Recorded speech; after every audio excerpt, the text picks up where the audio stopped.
This is Tuesday, May 27th, and we're going to look at slideshow chapter 3 and talk a little bit about chapter 3. I assume you guys can all see this? Can you all see it? Nilese, did I get that one right that time? Yes? Okay. Unmute yourself and speak, Nilese.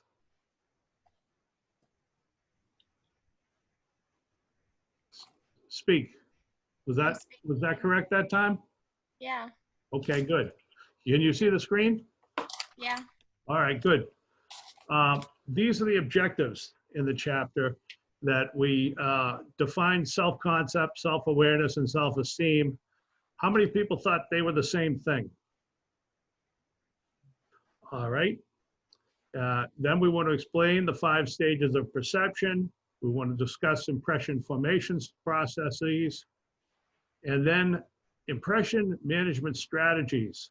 And we'll go to the last question first on this. Ashley, could you tell me what's an impression management strategy?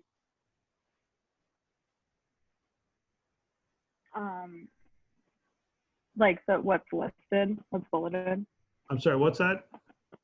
Do you want me to read what's bulleted or like in my own words? I want you to tell me what it is. I don't really know off the top of my head. Okay, does anybody know? Nobody, okay. Impression management strategies is when you try to make a good impression on somebody, or when you try to make them, when you want to make an impression of any kind. Maybe you want to make people think you're smart on a subject area. Maybe you want to make people think you're worthy of a leadership position, like if you want to run for class president, or if you want to run a team, or maybe you just want people to like you. So as you can see here, they've got a whole bunch of, they break it down into all the things that you might want to have a strategy for. How many people think that this seems a little contrived to have a strategy to be believed, or to hide some faults, or to confirm your self-image of being a nice person? How many people think that this might be kind of a contrivance, that they would never strategize something like that, that their goodness would just shine through? Again, it's always good if you verbalize, because even though I can see Emily moving her head, I can't see everybody else. And it's always good if you unmute yourself so we can hear you talk, just like in a classroom. And I know this isn't a classroom setting, but I'd like it to be a dialogue, not just a monologue. So can anybody tell me why you would even, how many people either do this themselves or know people who will actively have an active management, an active impression management strategy? Can you think of anybody in your class? I feel like when we have interviews for like a job or something, we try to act more like formal or different from ourselves to make ourselves seem better. Okay. Nails, for whatever reason, you're not coming up.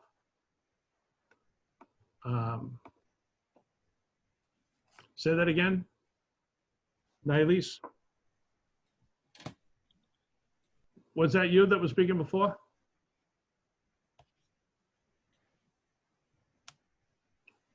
Who was it who spoke before?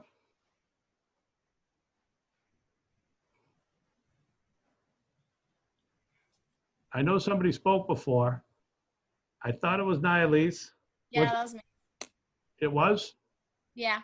Okay. Sorry, my internet was like being dumb, so it like cut out. Okay.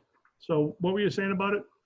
I said I feel like when we have like interviews for a job and things like that, we try to make ourselves seem better than we actually are so we can actually get the job. Okay. So like maybe we practice how we're gonna act. So you're kind of faking it till you make it? Yeah. Not in a you're trying to fool people, just sort of you're trying to show your best self? Is that a good way to put it? Yeah, I guess. I mean, I get it. We're trying to better. How would you be better than you are?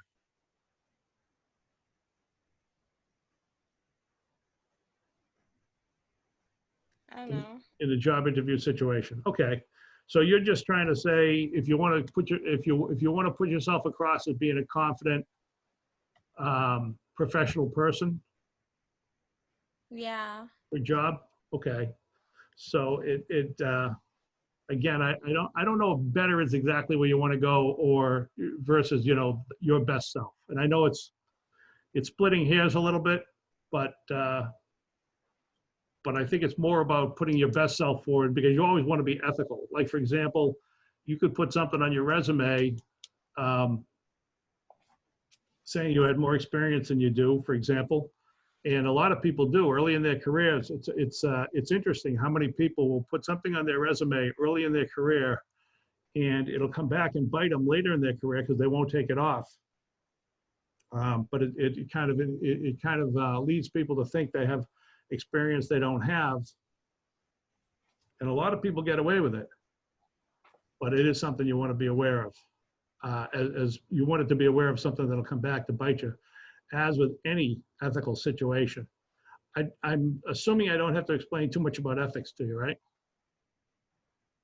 You guys basically have an idea of how ethics work? Yeah. Okay. Why is it important to be ethical?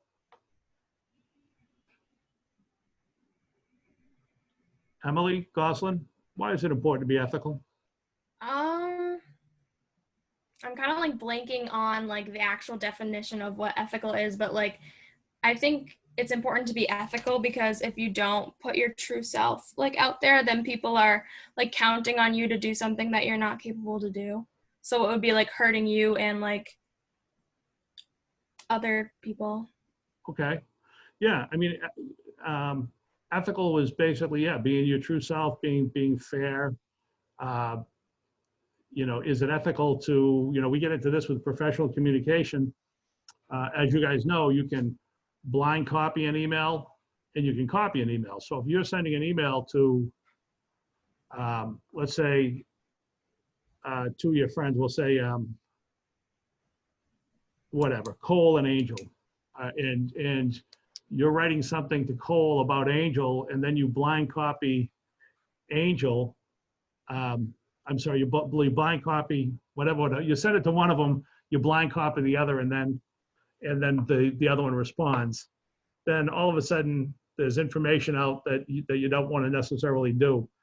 You don't necessarily want out there. Or if you, in a business setting, if you blind copy your boss on an email that you send to another employee, the other employee could write something thinking that he or she is having a private correspondence with you, and in fact, it's not private. So, you want to be ethical. Basically, we start off with the idea that you want to be ethical because we all want to be ethical in our lives, because we want to be able to live with ourselves. But there was also the idea that you want to be ethical because if you get caught as being unethical, it's going to hurt your image long term. That's why in a pressure management strategy, we always want to be ethical, but yeah, we want to maybe, we want people to know that we've got expertise in a certain area. We want people to think of us as leaders sometimes, or maybe you don't want people to think of you as leaders. Maybe you want people to think of you as being a warm person who cares about other people. Some people are more other focused, and some people really care about the social dynamic of a group. In a work situation, that's the person who'll might bring the card on somebody's birthday and get everybody at the office to sign it, or bring in treats like brownies or something on certain days. Things like that, which are good for company morale and good for your unit's morale, but not everybody is kind of wired that way. Some people are more wired that way than others. But let's say this, Ashley Cook, if you're in a group and you're the person who brings in brownies before every holiday, what if we were to say that's, what impression would you be leaving us with? If you're somebody who brings in, go ahead. That I want like that that I'm thinking of other people and I'm like trying to be involved. Yeah, basically. Is it good for morale or bad for morale? Good. Yeah. Does it increase your value as an asset or decrease your value as an asset? Increase. Yeah, all good things. And again, some people are going to do this, some people aren't. One thing that we talk about in professional communication is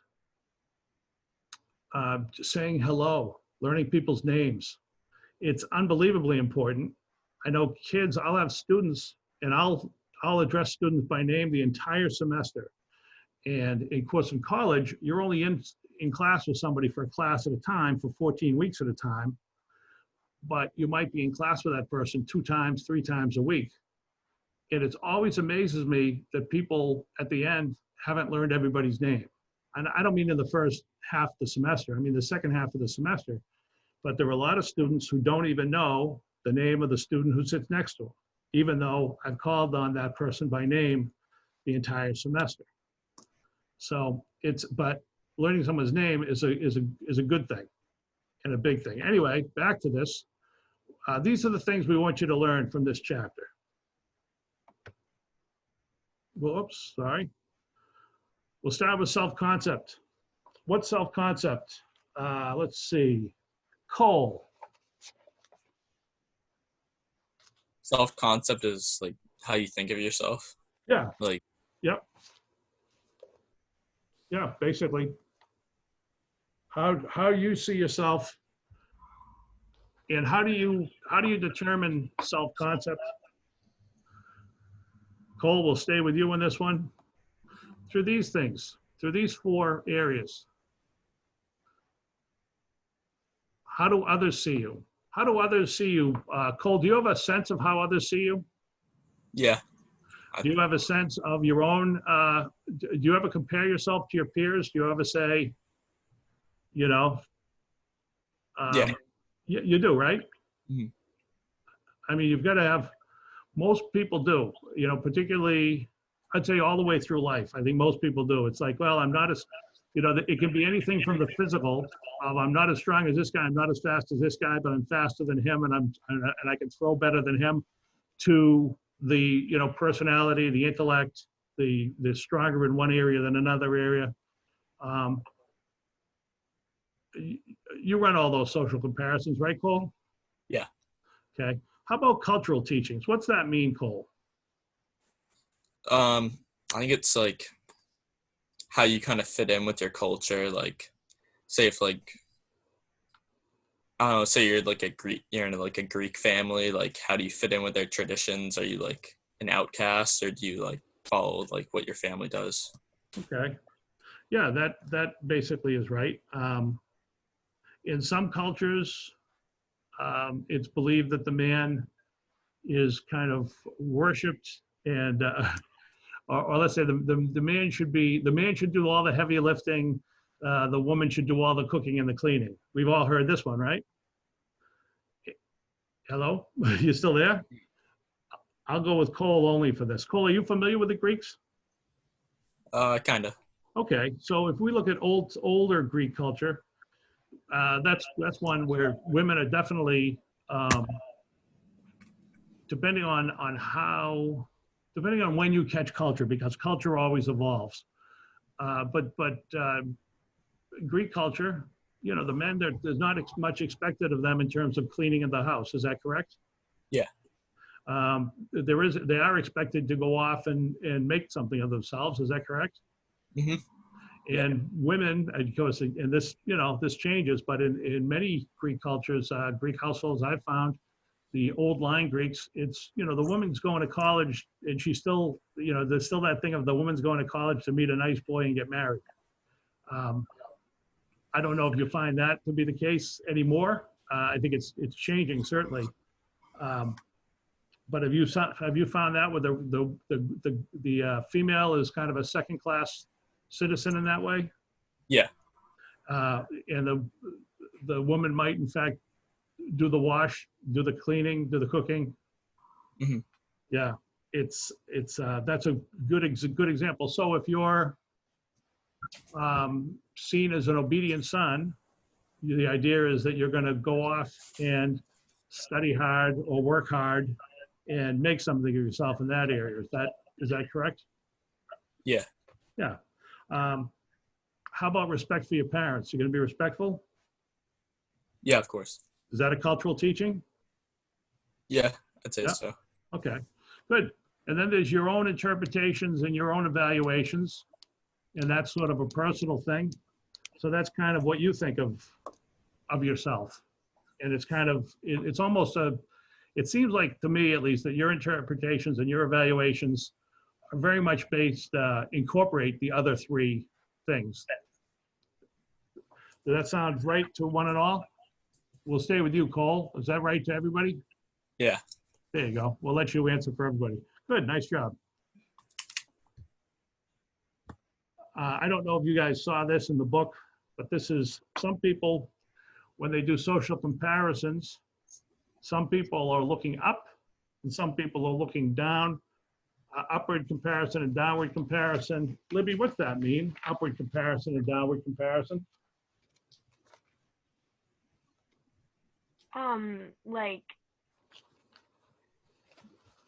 Like upward comparison with someone else, like you're comparing yourself, like I don't really know, like I feel like downward comparison, this is like a guess, I don't know, would be like you compare yourself as like being lower than someone, but upward comparison is like you comparing yourself to be better than someone. I don't know. All right. Allison, what do you think?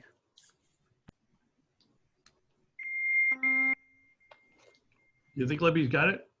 Or you think it needs a little more definition? I would agree with Libby. Okay. So you're saying that, how would you explain it then? In your own words, Allison? Like an upwards comparison is like when you're like, you want to be like the person that you think is above you, kind of. I mean, I'm not really sure, but like, and I don't really know about like a downwards comparison. I think I'm getting it wrong. Okay. I think that if you're doing a downward comparison, you're comparing yourself to people. Someone like that's like below you. Like you think that you're like, I mean, not really like that, but like you're comparing yourself like in a bad way to like a bad type of thing. Like, I don't know, like someone like might say like, oh, I'm not smart when they really are. Like, is that kind of what you mean? I'm not really. Well, I think what downward and upward comparison mean that if you compare yourself to somebody who you think is less than you in whatever the area is that you're comparing yourself, because obviously we start from the idea that we all basically have the same value, but we're not all the same. Some of us are faster than others. Some of us are better in certain areas of study than others. Some are better students, some are smarter. And so some are better looking, some are worse looking, some are stronger, some are weaker, some are taller, some are shorter. So if you were looking at yourself, for example, and we'll take sports because that's an easy one, and it's one that you can all kind of more or less, it's kind of easy to see. If you're in a track situation, maybe you're the, and this I think happens a lot in sports, you compare yourself to, let's say if you're on the bench, let's say you're a bench warmer on a baseball team, which is what I was always familiar with, you would compare yourself to the other people on the bench. And you would say, well, I'm a better hitter than this guy, and I'm and he's faster than me, but I'm better than him because of this reason, and I should be playing and all this stuff. But it's a you can take that same, or in a track situation where you say, I'm faster than, I'm not as fast as the first and the second guy, but I'm faster than the fourth and the fifth and the sixth guy. And of course that can be proven because you can run races and you can time them. And that's just, the fact is the fact is the fact. And then you might also say, well, I'm faster in a sprint, but I'm slower in a quarter mile, I'm slower in a half mile, I'm slower in a distance run, or vice versa. And so an upward comparison is you're comparing yourself to the better people and you're saying, I'm third best among the top three. And then a downward comparison is if you'd say, well, I'm the best of the three of the slowest three runners. Does that make sense? Yeah. And so if you take that and you use it in all other areas, you can see that that's what you look at as upward comparison and downward comparison. And of course, there's one feeling that says you never, you don't want to be too hard on yourself. You want to look at yourself in real perspective. And then there's another idea that says, well, you should always compare yourself to the people who are better than you because that gives you something to strive for. But of course, some people will compare themselves to the better people and they'll just feel bad about themselves, and that's a negative thing. So it's upward comparison and downward comparison. It can be a good thing for you or it can be a bad thing for you. I think one of the issues that we get into in this chapter is self-esteem. And obviously nobody wants to have bad self-esteem so they make bad decisions. But you also don't want to feel great about yourself as you're turning in mediocre work and you're not putting in the effort that you should be putting into or that you're going to want to put into whatever your area is. Does this make sense? Yeah. Okay. So being self-aware, and we talked about self-awareness before. Let's go to, Maeve's not here, Natalie. Natalie, what is self-awareness again? It's just like understanding yourself and who you are, I guess. Yeah, insight into who you are. And this gets us into the four selves in the Johari window that we talked about yesterday. I'm assuming that you all read about this. And if you can see on this diagram, it's kind of like a window, kind of like a four-paned window. Sometimes when people draw this, they draw it as four equal parts, and then they play with it. You're going to see the next slide how they're going to play with the different panes of the window. But you've got the one corner where things that are known to yourself and known to others. Then you move to the side and you see the things that are known to yourself, and also not known to yourself but known to others. And then you've got things that are not known to others and also not known to yourself. So you get these four different sides of your personality. Natalie, what do you think if you were going to do your own Johari window, you as a high school student, what do you think the largest of the four window panes? What do you think the largest of these four areas would be for you and for a typical high school kid? Maybe the unknown self. The unknown self would be the largest because there are a lot of things you haven't done and you're going to grow into and you're going to have more experiences and more tests. Is that what you mean by that? Yeah. Okay. All right. That's pretty valid.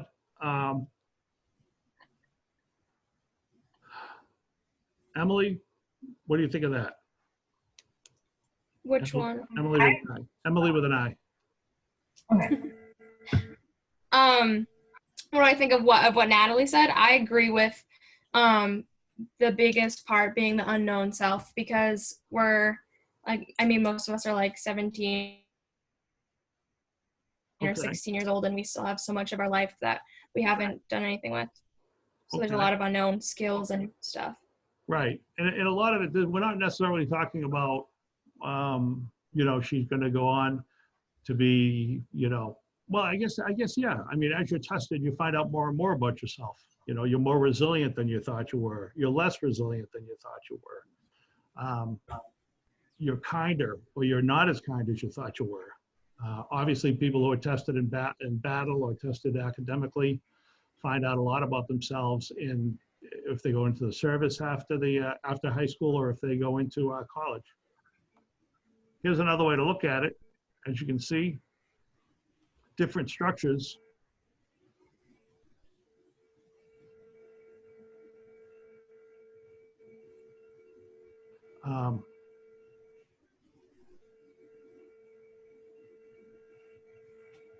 There are different structures for the Johari window. Everybody's a little bit different. And by the way, Libby, Emily, your Johari window, do you think it looks like Natalie's?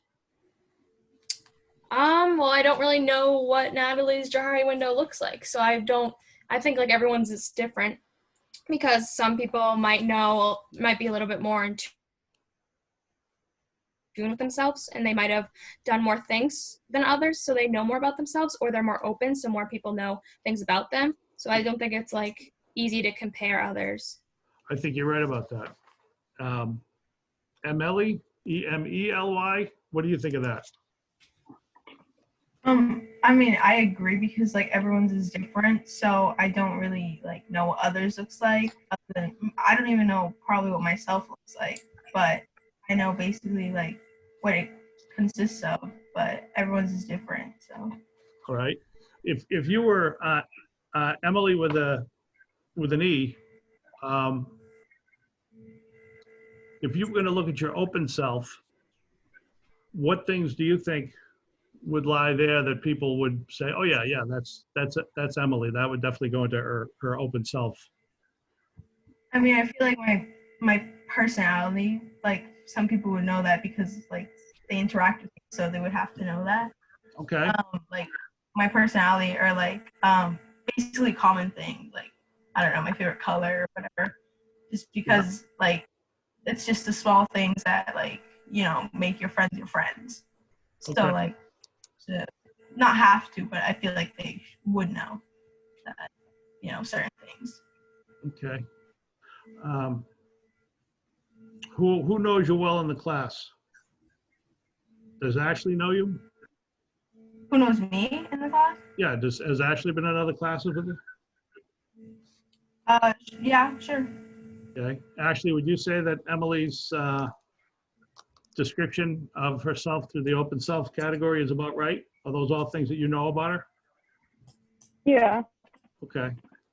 Yeah, I mean, I think that the open self, we could probably all pick out on certain things and say, now, some things might surprise you. You might think that people think that you're outgoing and friendly, and you might find that people think you're, you know, a bully. I'm not you guys, but you know, I think there are some people who are kind of bullies or boorish who don't understand that other people see them that way. In which case, that goes into the blind self category, where I might, in my self-image, I might see myself as being a leader, and you might see me as being distracting and annoying. Can you see how that might be the case? Ashley, will stay on you. You broke up during the last part. Can you Oh, repeat okay. it? All right. I'm not talking about Emily. I'm just talking about theoretically, there might be somebody who comes off as a bully and maybe boorish. Boorish is just like a brute, a lunkhead. But they might see themselves as being funny or friendly, but really they're just kind of picking on people. And you might see it as picking on people. Do you know anybody like that? You don't have to give a name. Yeah. Okay. So that person, that would be kind of the blind self for that person. And maybe that person doesn't mean to be boorish, but he or she comes off that way. So the hidden self might be that they are really a good person who just want to be liked, but instead they come off in a bad way. Do you know anybody like that? Yeah. Okay. And you can see how these, I mean, we're talking about the same person, and they might think that everybody sees them, you know, as being a friendly person in the open self and gregarious. And in fact, people think, no, the blind self, they don't like them, or they feel like that it's a negative character trait. And then the fact that they're a nice person becomes part of their hidden self because it's not coming across. You see where all three things could be true? Yeah. Okay. So the self and interpersonal communication, we now turn to self-esteem. And Niles will go about this. Can you explain, if you did the reading, you should be able to explain what this list is. We'll start in the middle of the list. What's the imposter phenomenon? I don't remember, to be honest with you. Okay. The imposter phenomenon is when you feel you don't belong. Yeah, it happens to a lot of people when they get older, probably happens in high school as well. But people get to a certain point in their lives and they think, I don't deserve this, whatever this is. Usually it's the idea of like, I shouldn't be the boss. I shouldn't have this job. I shouldn't have this life. And they just don't feel they belong. What is work? So you want to be aware of that, and you want to basically be careful about that as a self-destructive belief. When they talk about nourishing people, Niles, what do they mean by that? Like people that will not be negative, Yep, that will like help bring you up rather than down, yep, like surrounding you with like good energy, not like bad energy, I guess. okay, yeah. I mean, I think that's basically in a nutshell. I think that you do get in probably any group, you probably have some people who are very negative, some people who are appropriately positive or appropriately negative, and they're just looking at the situation as it in a realistic way. And then I'm sure you run into some people who, no matter what the situation, they always make it a negative thing. Do you ever run into people like that? Yeah. Okay. What about working on projects that will result in success, Niles? What does that mean? Like to seek out projects that you know you can succeed in. I'm sorry, a little bit louder. To like do stuff that you know you can succeed in and that you will actually like finish and reach your goals in. And Okay. make you feel better about yourself.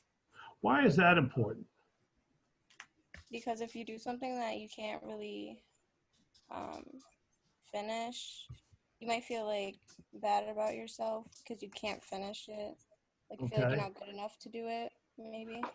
And they talk in the book about some people will take on a project that's so hard that it's almost impossible to complete.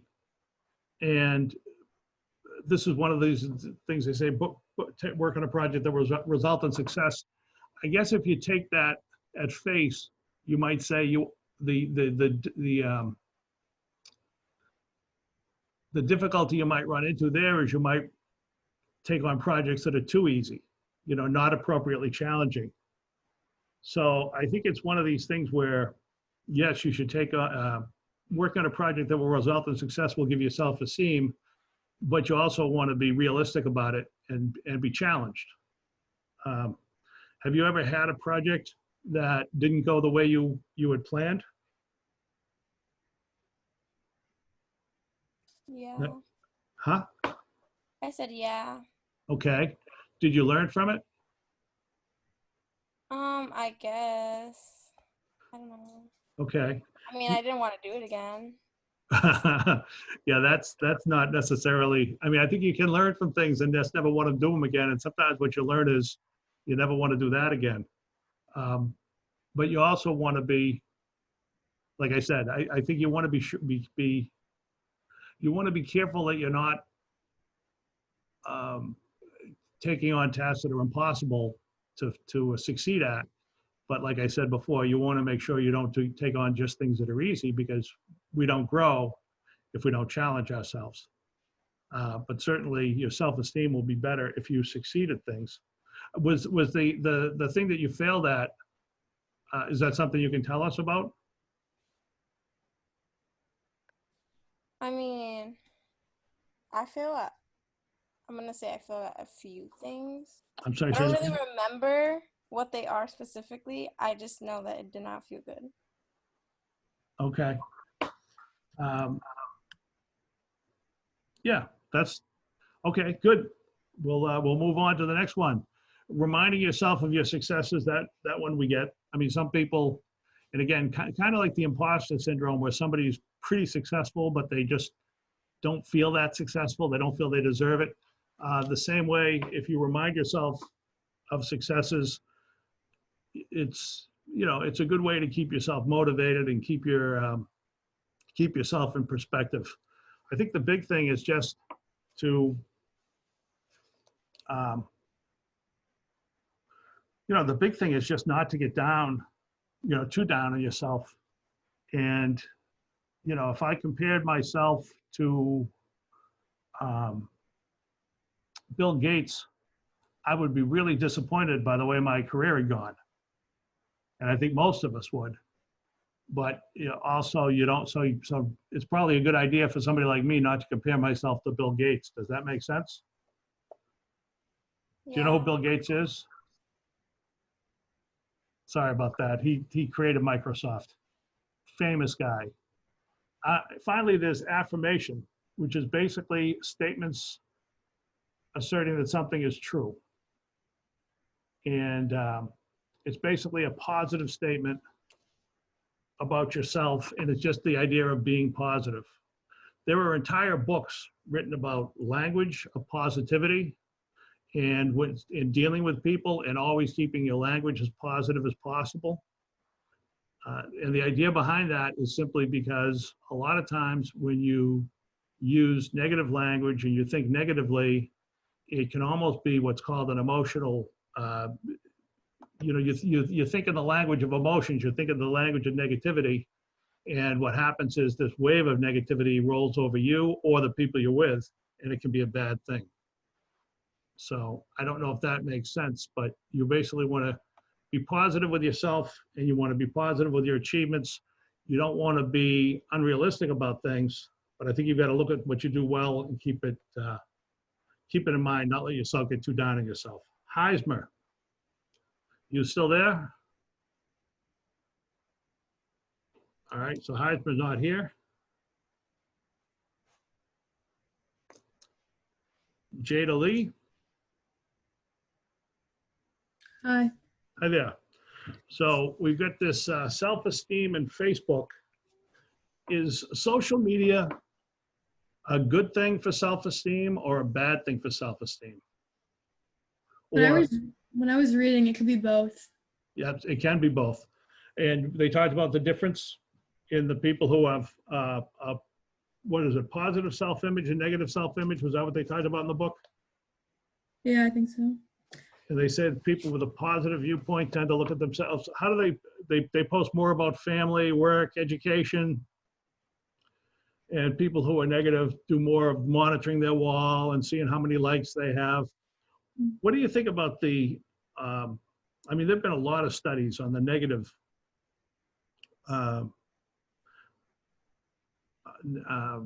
been a lot of studies that have been very negative about Facebook and about the results of Facebook on mood and on emotion. Are you familiar with those? Not with the studies, but like I can see how that would affect somebody.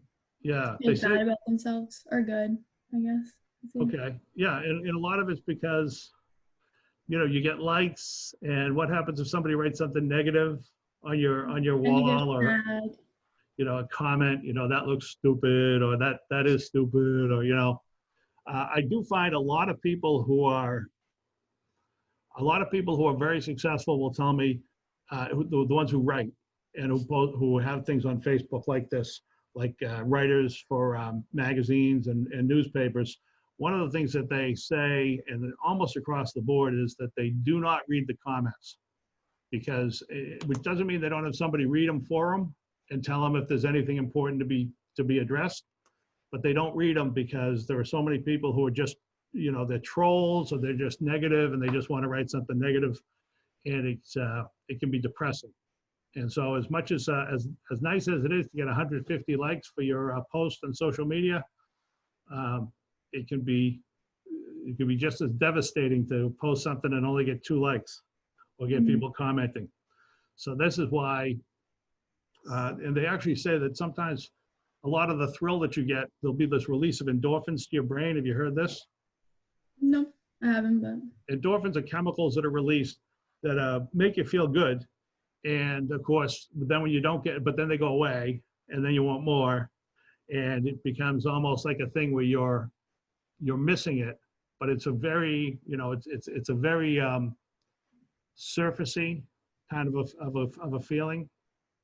So it is something to be aware of, is the levels of anxiety and depression that are brought on by social media. Let's see, Jada Lee, you want to stay with you, or you want me to go to Angel for this one? I think Angel's got it. All right, good. Mhm. Angel, tell me about perception and interpersonal communication.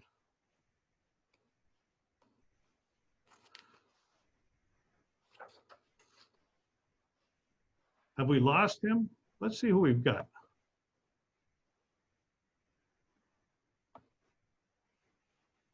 All right, so no Angel. Jimmy? Hello. Hello. So you're up. Give me the five stages of perception. We start with stimulation. What does this mean? Oh my God, I know this. I'm drawing a blank. Yep, take your time.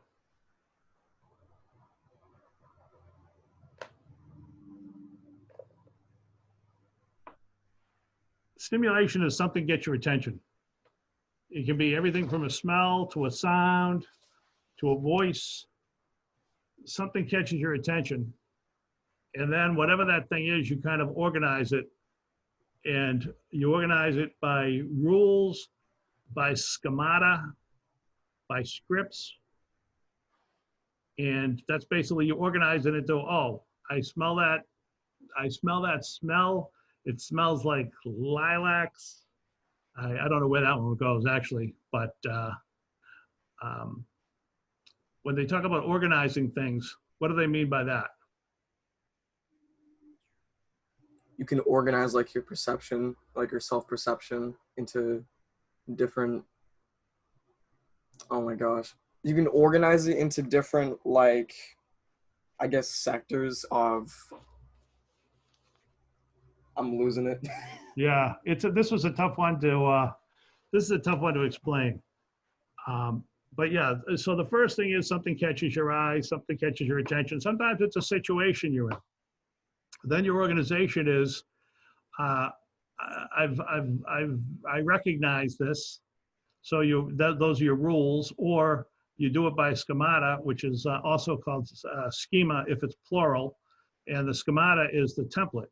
It's like, all tall people play basketball. So that's kind of your first thing. Or maybe that's a rule, all tall people. But there are a lot of different rules. There's the proximity rule. If you see two people who are close to each other, or let's say three people, you think, oh, they're friends. They're close to each other, therefore they must be with each other. Sometimes it's similarity. People look the same. Like if you saw three people with Haverhill High sweatshirts, maybe three people with, let's say a person with a Haverhill High sweatshirt, a Haverhill High band sweatshirt, and a Haverhill High chorus sweatshirt, you would think to yourself, well, those are three people from the music department, even though obviously the person with the Haverhill High t-shirt or sweatshirt, it wouldn't necessarily be from either of those departments. So, but you kind of group similar things alike. You ever do that where you look at, let's say, a group of three girls and you think they must be together because they're standing close to each other? Or do you think they might be friends? No? Yeah, at times. Yeah, I mean, it doesn't necessarily mean they are. I mean, it could just mean that they happen to be standing in the same spot, or they could be, friends on one level, but not on another. And then you've also got the same way, conversely, where you say, well, these two things are not alike, so they must not be together. And again, I would say, and in high schools that aren't particularly cliquey, it probably wouldn't be unusual to see a kid from the band or the chorus hanging out with an athlete.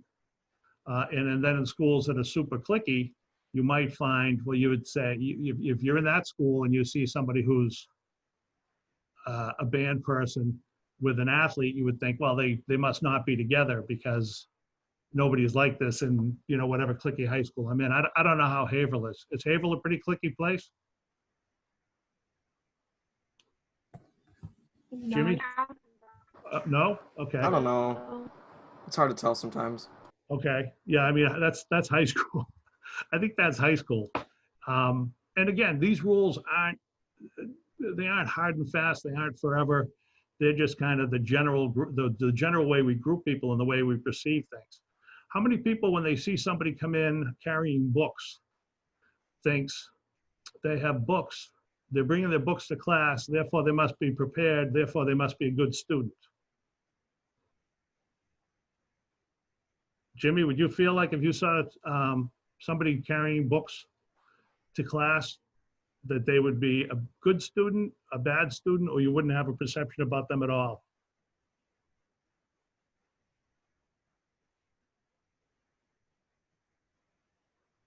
My bad. All right, so I would think that they're probably a good student, but like at our school, we don't really carry around like books like that.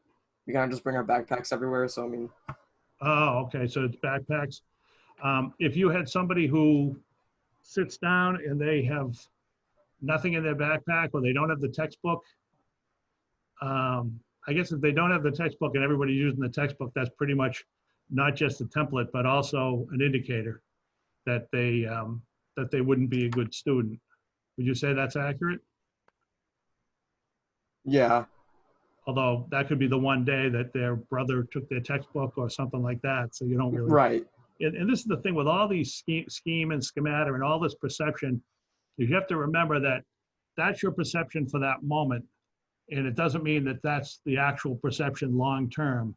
Your perceptions can always change, and they should always change, because sometimes you see things and you think, well, this fits into this box, so therefore this is this, and it's not. It's not. Or maybe somebody's not a good student as a junior, but they get better as a senior, or frequently they get what's called senioritis, and they become less of a student as they go on. But it's people can change, and and sometimes your perceptions can be wrong, and that's why you always want to be checking your perceptions to make sure that they're as accurate as they can be. A script is a lot like a schemata. Schemata is like a template. Somebody's like this, therefore they must be like this. Very similar to the rules, very similar to the script. The script, however, usually deals with situations like, the national anthem plays and then the game starts. This happens and then this happens and then this happens and then this happens. In some cases it's like these guys show up at a party and that trouble's going to start. But there's sort of one thing leads to another. Something doesn't feel right, or you kind of have the feeling that something's going to happen, good or bad, and that's the script. You probably heard the idea of like somebody isn't following the script. No one's heard that? Okay, fine, you will. Oops, I think I missed one.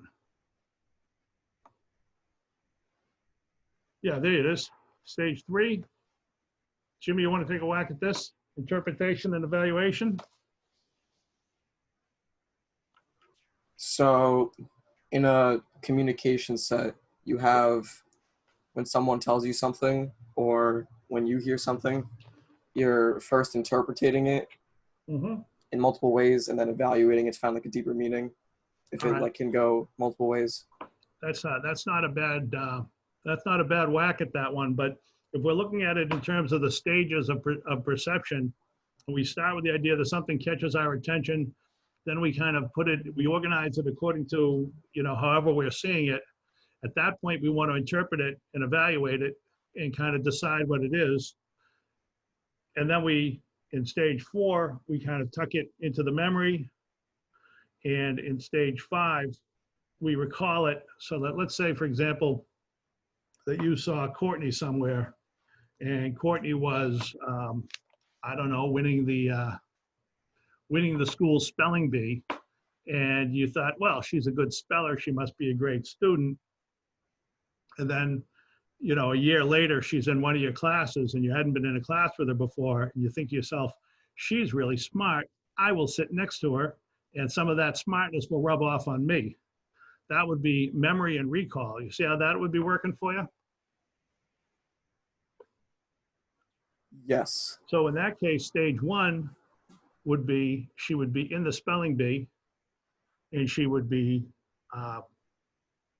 winning. Stage two, organizing it by, let's say, rules or by template. She's a winner of an academic contest, therefore she's smart. And you might believe she's smart in all things, or you might think she's smart in English. Or you might think she's just smart in spelling. It's hard to say. So therefore you would interpret or evaluate that and say she's a smart person. Then you tuck that into your memory. So every time you saw her, you think, she's a smart person. And then 5 would be, you'd be in a situation with her and you'd kind of recall that. So those are the 5 steps of perception. The same way, if you saw, you know, some trying to think of bad behavior, somebody behaving badly, maybe you'd remember the smell of alcohol, maybe you'd remember them falling on a, you know, falling and smashing a table, and maybe you'd organize that into a schemata that says, you know, whatever negative perception you have. Then you'd evaluate it as, you know, this is a kid who's drunk all the time on weekends, and maybe he wouldn't be. Maybe it was the first time he'd ever had a drink in his life, and that's why he was making such a spectacle of himself. But then you'd tuck that in your memory, and every time you would see that person, you would recall that until there would be more information, and then you might change that perception. Does that make sense?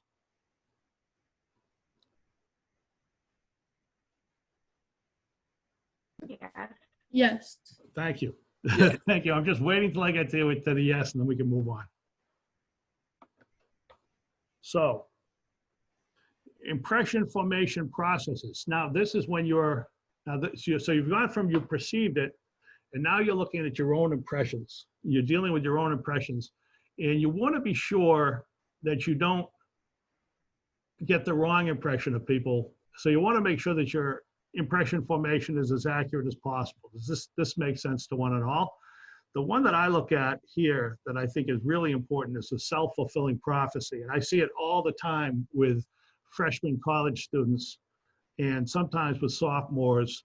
Usually by the time they get to be juniors, they've kind of shaken it. But the self-fulfilling prophecy, which is the thing where somebody says, I'm not good at this, and then they don't study, like they say, I'm not good at taking tests, and then they don't study for the test, and then they bomb the test.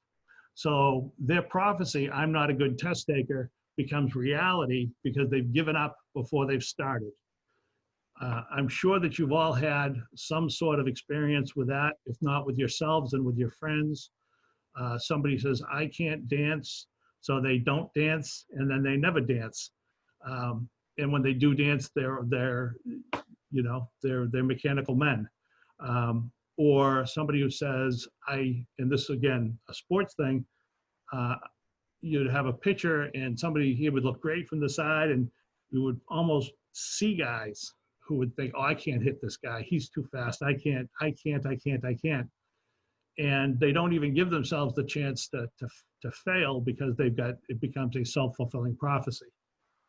I assume you've all seen that. So that's one you want to be aware of. Personality theory. The idea frequently that if they've got certain parts of the personality, the schemata puts them in with another part of the personality. Like, for example, somebody who's confident is going to be smart. No, you know, a lot of people are very average, but they're very confident. And it's a good thing because it'll help them work their way up the promotional ladder, and maybe they'll wind up in a much better spot than they would have otherwise. But it's something that if you're making an impression of somebody, here's a good thing. Good-looking people. Good-looking people are perceived to be smarter. I don't know why, but that's the way that we think, studies show. So you want to be sure when you're forming your impressions, you just want to be aware that sometimes you don't want to be thrown off by this idea of this, because they're this, they're also this. Because he's friendly, he's also a good person. There's somebody in my business who owed everybody money. He would always hire you and then he wouldn't pay you. He'd hire you, he wouldn't pay you, he'd hire you, and he'd always owe everybody a little bit of money. And people would always say, well, he's a good guy, but he wasn't a good guy. Because if he was a good guy, he would have paid people. But he was a very friendly guy. He was a very charismatic guy. So people liked him, and they let them walk all over him. We also have something called the halo effect and the horns effect, which we're going to get into tomorrow. I think we're going to wrap this up right now, and I'm going to give you guys the chance to catch up on your reading for tomorrow. But we'll talk tomorrow about halos and horns. We're going to talk tomorrow about halos and horns, and what's the halo effect? I'm sorry, I didn't get all the way to Courtney on this. Courtney and Maddie, I apologize. I should have got to you guys. What do we mean by halos and horns? We'll start with Courtney. Courtney, you tell me what the halos are, the halo effect. What halos and horns, like angel and devil? What's that? Like good and bad? Well, what's a halo effect? Well, if somebody has a halo, they're like a nice person, an angel. You see them as a good person. Okay, that's close. The halo effect is if we like something about somebody, it's sort of like an offshoot of personality theory. If we like something about that person, we believe that that person has all kinds of other positive qualities. Like, for example, do you know Tom Brady? Have you heard of Tom Brady? Is Tom Brady, Courtney, is he a good guy or a bad guy? He's a good guy. He's a good guy. All right. Now, why is that exactly? What makes you think he's a good guy? I'm legally obligated to say that because I live in Massachusetts. Okay. As a Patriots fan, you know he's a good guy. But if you cheered for the New York Giants or Denver Broncos, you might look at Brady and think that guy's always whining to the refs. He's a bad guy. And really, we don't know if he's a good guy or a bad guy. You know, I think if we looked at Brady, we could say, well, he got a woman pregnant and he didn't marry her. Or we could look at him and say he deflated footballs. Or we could say he's great in the clutch and he does a lot for charity. So we don't really know if he's a good guy and a bad guy. I would guess that he's probably like everybody, like most of us. He's probably got his good points and his bad points. And but we don't know. But we're more likely, because we like him as a football player, we're more likely to like him as an athlete, like him as a person. Assume that he's a good person. The same way, do you know? Actually, I'm going to show you something tomorrow, a halos and horns thing, if I can find it. And I'm going to have you kind of choose if we should give a halo or a horn to people. Let's see, Maddie.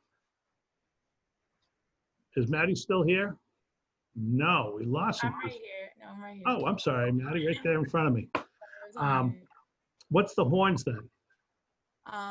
Someone we see as like a bad character, like a bad guy. What's that, say it again? Like someone that we see as like a bad character, like a bad person, I guess. Yeah, basically. And the idea is if you know a few negative things about somebody, and again, let's say we were from another city and Tom Brady, we saw him beating our team every year, we might think some negative things about him. So that's the horns effect. So what I'm going to do tomorrow, if I can dig it up, is I'm going to show you, we're going to do a halos and horns thing where I'll show you pictures and you can pick if they're halos or if they're horns for these people. And you'll get a sense of hopefully what I mean by that. I'm going to leave this here for now because we're almost at 1:20, and I have the feeling that some of you need a little more time to read the book. So we'll pick this up tomorrow with the rest of the PowerPoint. We should get into chapter 6 tomorrow as well, and we'll do a little halos and horns thing. How's that? Good? Good. Beautiful. All right, thanks, guys. Oh, well, let me Thank you. do this because we lost a few people. So let me just see who's still here. Libby, you're still here. Cole, are you still here? Yeah, I'm still here. Okay. Let's see. Allison, you still here?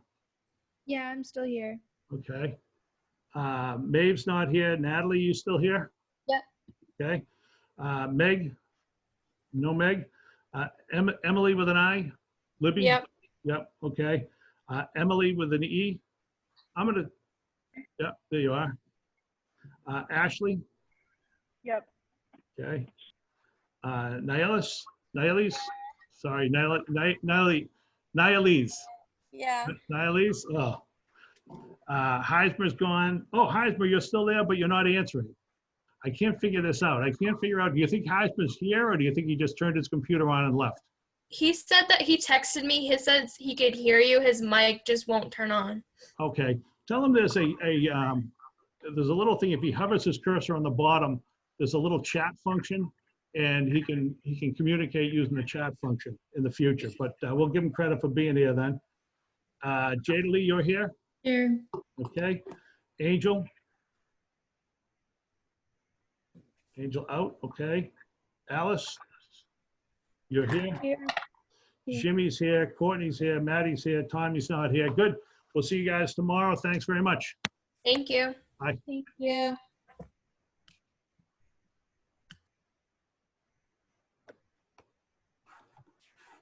Thank you. Thanks.